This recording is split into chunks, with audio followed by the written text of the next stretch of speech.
Hello again, Andy with HandyANDY Home, HandyANDYHome.com. Welcome back to another run through. We're out visiting with a homeowner today in the Woodstock area. And this is a gorgeous house, and one of the things that always kind of chased me is they build these houses and builders cut every possible corner.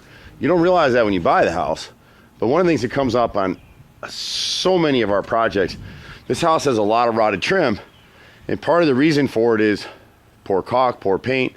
But one of the biggest issues is like here, we're on the right front corner of the house, and if you look up close in here, we see this on every one. See the screws in the bottom of that gutter? If you were rowing your dinghy across the lake and you want to get a better look at the fish, would you cut a hole in the bottom of your boat? Probably not. I mean, a couple of you probably would. And obviously the guy that installed these gutters did, because it's cheaper to put screws in the bottom of the gutter than it is to buy a separate corner piece. And so what's happened is it's rotted the fascia board on this corner.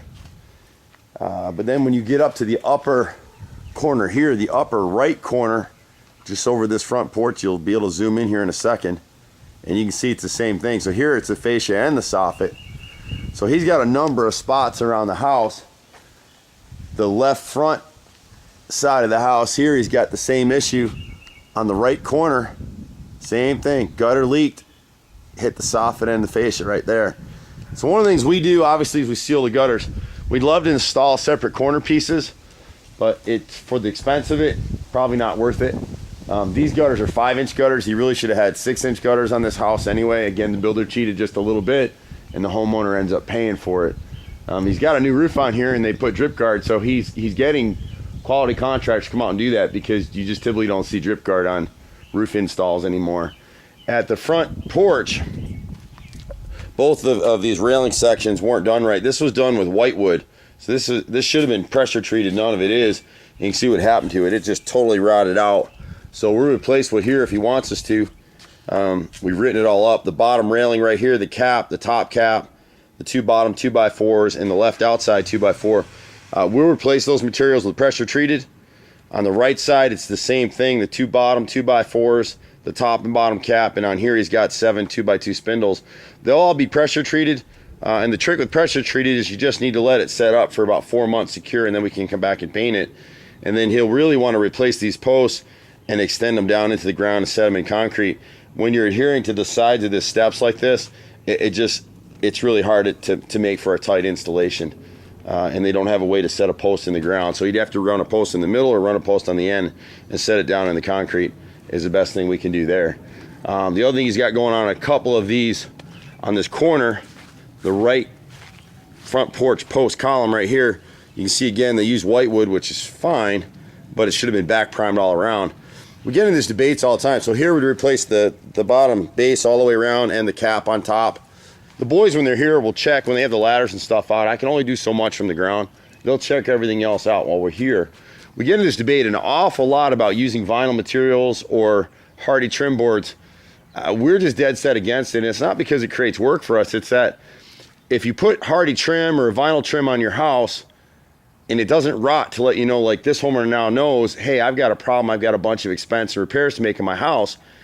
If you had something that didn't rot, it's kind of the canary in the coal mine. Like this window up here is a great example. If you look in on this window, you're gonna see that left frame right there on the front dormer window, and the left molding are both rotted, and so is the right brick mold on that window. You can't really see it from this angle. You can see it a little bit. But if those weren't wood to let you know, oh, by the way, I've got a problem, this would continue to get water behind the vinyl trim or the hardy trim until the siding started falling off and you had water inside the house.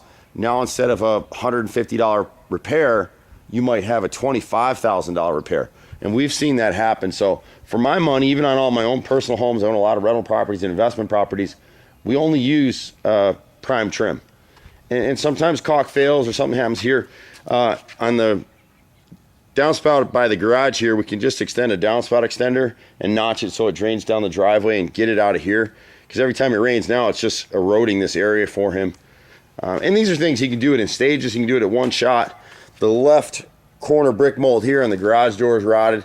And he had somebody work on the house before. We rarely see this, but you see how they made this corner cut right here? This angled cut in the brick mold right there. That's a perfect repair. They didn't paint it really well, but the cut is perfect.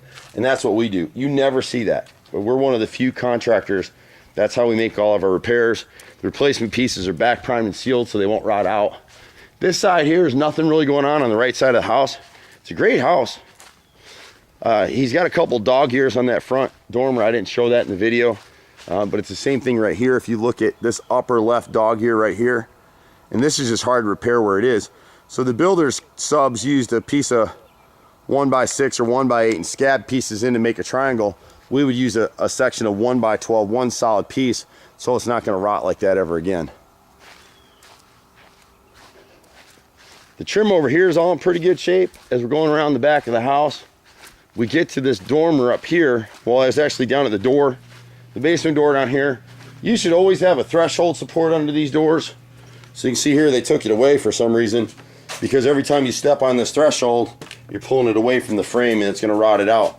The brick mold in this corner right here is already rotted out. Rear bay, we were just at another project today. Rear bays just get abused. So the hardy plank is good here, but if you look at the window, we'll get up on this in a second, but this left brick mold in the center panel, and I believe the right brick mold, yeah, that right brick mold in that left window are rotted out. And then when you get up here into the right corner, this is a hard one to make because it's 3 stories high.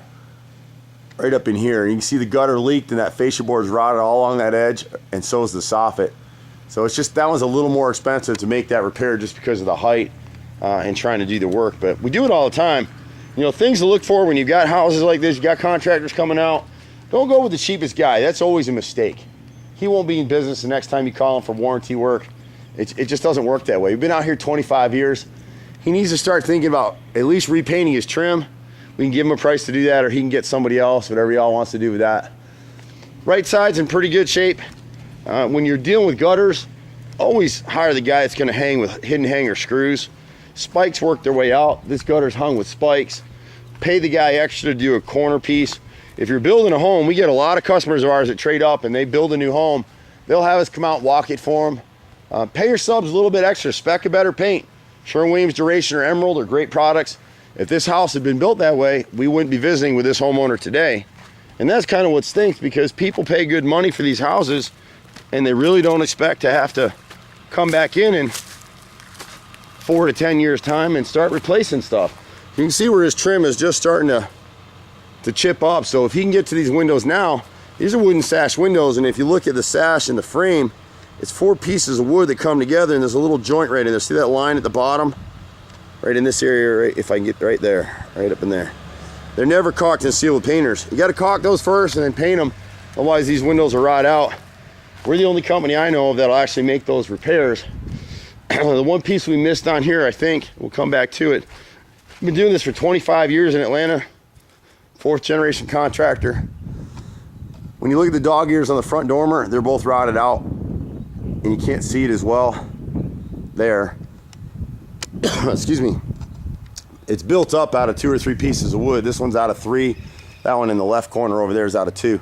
They're just rotted out, so we replace them with one solid piece, and then he won't ever have to worry about it rotting out again. But I'm Andy with Handy Andy. You can catch us at 770-912-2829.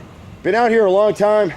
We've had maybe a dozen complaints over the years, and those are just basically unreasonable people. Every once in a while we get something our boys screw up, or there's some warranty work, but it's rare.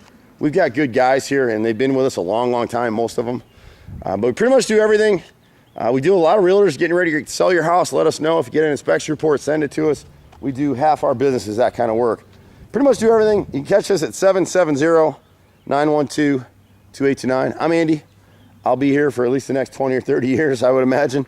If you need something, call us or email us, and we'll see you at the next house. Bye for now.